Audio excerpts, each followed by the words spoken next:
Assalamualaikum warahmatullahi wabarakatuh. Hai semuanya, nama saya Bunga Novianti, kelas 12 IPS. Di tugas proyek hari ini saya akan menjelaskan dua materi geografi. Langsung aja ke materi pertama yuk. Materi pertama itu ada Jagat Raya dan Tata Surya. Jagat Raya. Jagat Raya adalah ruangan yang meluas ke segala penjuru arah, tidak terhingga, tetapi ada batas-batasnya yang belum diketahui. Jagat Raya terdiri dari berbagai galaksi atau sistem bintang. Salah satunya yaitu ada galaksi Bima Sakti. Galaksi itu apa sih? Galaksi adalah kumpulan bintang, planet, gas, debu, nebula, dan benda-benda langit lainnya yang membentuk pulau-pulau di dalam ruangan hampa Jagat Raya. Keberadaan galaksi dapat diamati dengan teleskop. Selanjutnya, ada beberapa teori pembentukan Jagat Raya. Yang pertama, teori Big Bang. Menurut teori ini, Jagat Raya terbentuk dari ledakan dahsyat yang terjadi kira-kira 13.700 juta tahun yang lalu. Awalnya, terdapat satu bintang yang besar, kemudian bintang itu meledak hingga melontarkan materi-materi yang beraneka ragam. Yang kedua, ada teori keadaan tetap. Teori ini dikemukakan oleh seorang astronom Inggris, Fred Hoyle, menyebutkan bahwa dari zaman dahulu keadaan Jagat Raya selalu dalam keadaan tetap. Adanya perbedaan letak dan bentuk galaksi diakibatkan oleh galaksi baru yang muncul akibat adanya gas-gas atau penambahan jumlah zat yang memerlukan waktu yang sangat lama. Yang ketiga, teori mengembang dan memapat, disebut juga osilasi.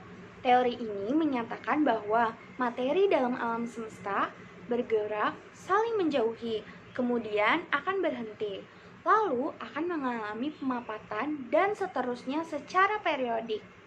Selanjutnya, Tata Surya. Tata Surya adalah kesatuan benda langit yang beredar mengelilingi matahari. Tata Surya terdiri dari matahari dan semua benda angkasa yang beredar mengelilinginya. Nah, ada teori-teori terjadinya Tata Surya. Yang pertama yaitu teori nebula. Pada awalnya, Tata Surya berbentuk massa gas raksasa yang bercahaya dan berputar perlahan-lahan. Massa ini berangsur-angsur mendingin, mengecil, dan mendekati bentuk bola, dan akhirnya menjadi planet. Pencetus teori nebula adalah Immanuel Kant. Selanjutnya, ada teori planetesimal. Suatu ketika terdapat bintang yang melintas dengan kecepatan tinggi dan dekat dengan matahari. Karena besarnya daya tariknya mengakibatkan pasang pada pusat matahari, sehingga massa gas terlempar keluar dan tertahan oleh gravitasi matahari.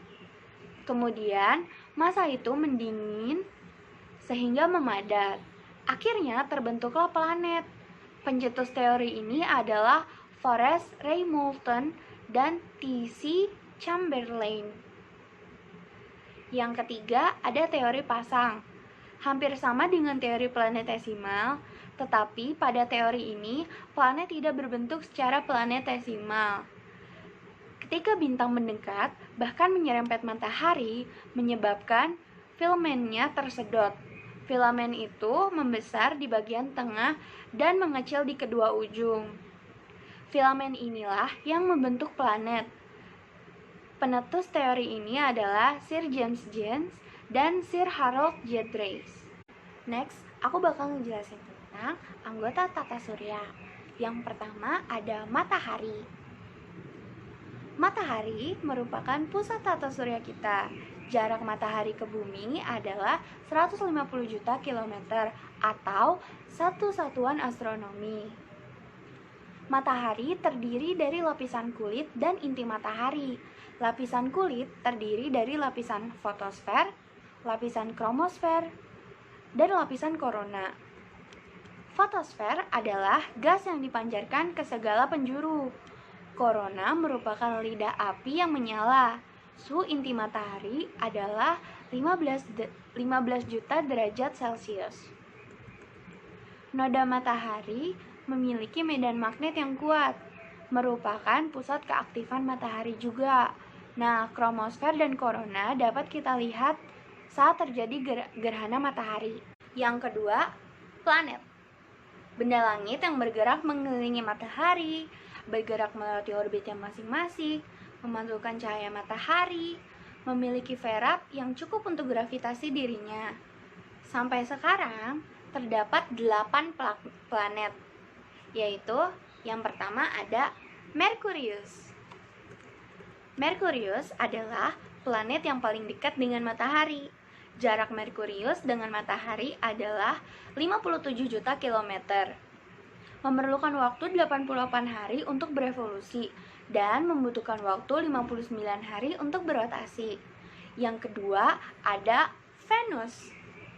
Salah satu yang khas adalah diselimuti awan tebal yang membuat cahaya matahari dipantulkan. Akibatnya, Venus menjadi planet yang paling terang. Planet ini sering disebut bintang senja atau bintang fajar. Waktu revolusinya adalah 225 hari, sedangkan rotasinya adalah 243 hari. Nah, selanjutnya ada Bumi. Bumi ini tempat kita tinggal loh. Jadi Bumi itu satu-satunya planet yang ada kehidupannya.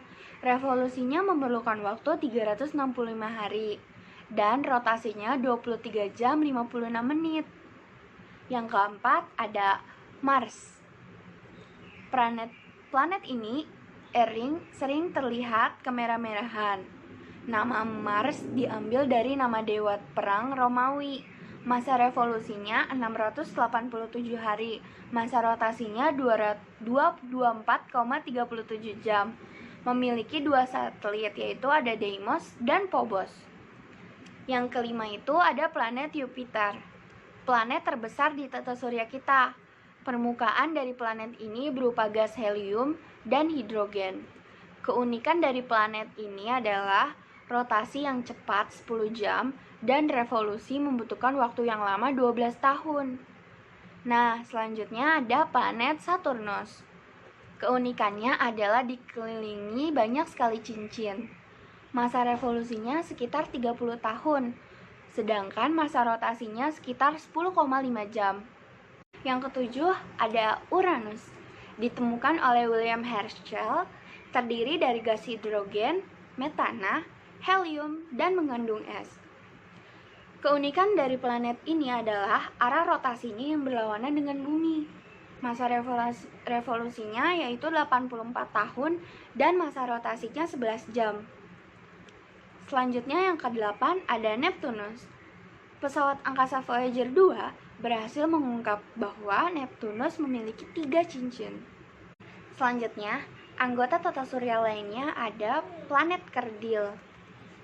Syarat planet kerdil sama dengan planet, tapi bedanya planet kerdil ini tidak dominan pada orbitnya sendiri. Selanjutnya ada asteroid atau planetoid. Merupakan planet berbatu yang kecil dengan jumlah yang banyak. Asteroid banyak dijumpai di lintasan antara Mars dan Jupiter.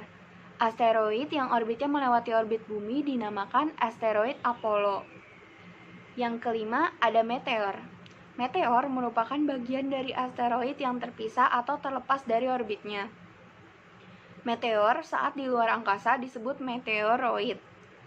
Setelah mendekati bumi dan terbakar atmosfer sehingga menyisakan batuan yang jatuh di bumi disebut meteor. Nah, yang terakhir ada komet. Merupakan benda angkasa yang terlihat bercahaya dikarenakan adanya gesekan atom di udara. Contohnya, komet Halley yang muncul tiap 76 tahun sekali. Komet berasal dari bahasa Yunani, Aster Cometes, atau bintang berambut panjang. Komet terdiri dari kepala atau inti sebagai pusat dan koma sebagai pembungkus, dan ekor. Ketika komet dekat dengan matahari, ekornya bertambah panjang dan sebaliknya. Selanjutnya masuk ke materi kedua, yaitu tentang atmosfer. Atmosfer adalah lapisan udara yang menyelimuti bumi secara menyeluruh dengan ketebalan lebih dari 650 km. Namun, secara harfiah, atmosfer berasal dari kata atmos yang artinya uap air atau butiran-butiran air, dan subhaira yang artinya selimut.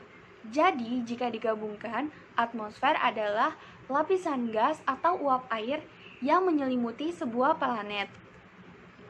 Di bumi, atmosfer terdapat dari ketinggian 0 km di atas permukaan tanah sampai dengan sekitar 560 km dari atas permukaan bumi. Gerakan udara dalam atmosfer terjadi terutama karena adanya pengaruh pemanasan sinar matahari serta perputaran bumi. Perputaran bumi ini akan mengakibatkan bergeraknya massa udara, sehingga terjadilah perbedaan tekanan udara di berbagai tempat di dalam atmosfer yang dapat menimbulkan arus angin. Atmosfer memegang peranan penting dalam kelangsungan makhluk hidup yang ada di sekitarnya, karena atmosfer mengandung unsur-unsur yang diperlukan oleh tubuh saat bernafas, seperti oksigen. Penelitian mengenai atmosfer ini pada awalnya hanya untuk mengatasi masalah cuaca, fenomena pembiasan sinar matahari ketika terbit dan tenggelam, serta juga bersinarnya bintang. Selanjutnya ada struktur lapisan atmosfer bumi. Ada beberapa lapisan yang terdapat pada atmosfer dan tiap lapisan itu memiliki nama sendiri yang diambil menurut fenomena yang ada di lapisan tersebut. Dan untuk transisi antara lapisan berlangsung secara bertahap. Atmosfer terdiri dari lapisan-lapisan sebagai berikut. Yang pertama, ada lapisan troposfer. Lapisan troposfer adalah lapisan paling bawah dari atmosfer yang dekat dengan permukaan bumi. Lapisan ini memiliki ketinggian rata-rata sekitar 8 km di kutub sampai 18 km di khatulistiwa.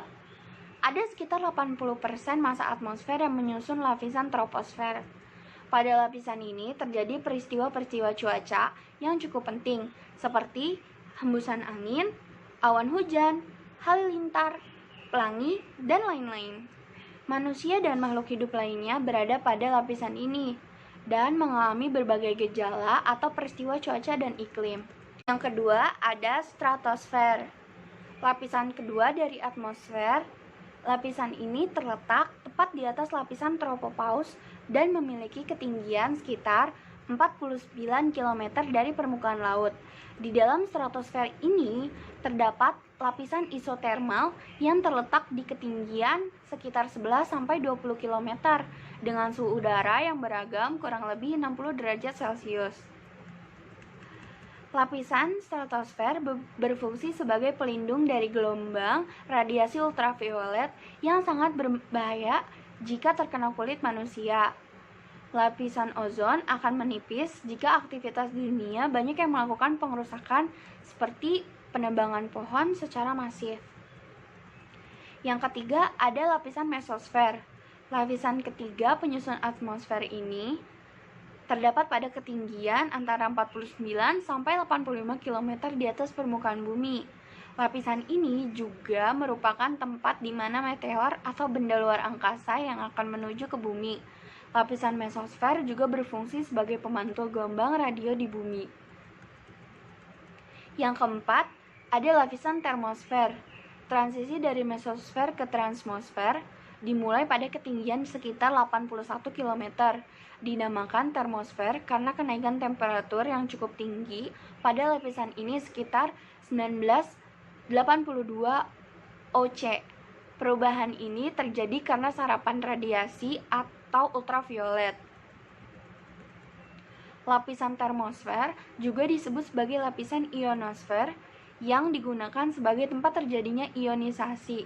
Proses ionisasi yang terjadi akan menghasilkan cahaya yang berwarna-warni yang dikenal dengan sebutan aurora.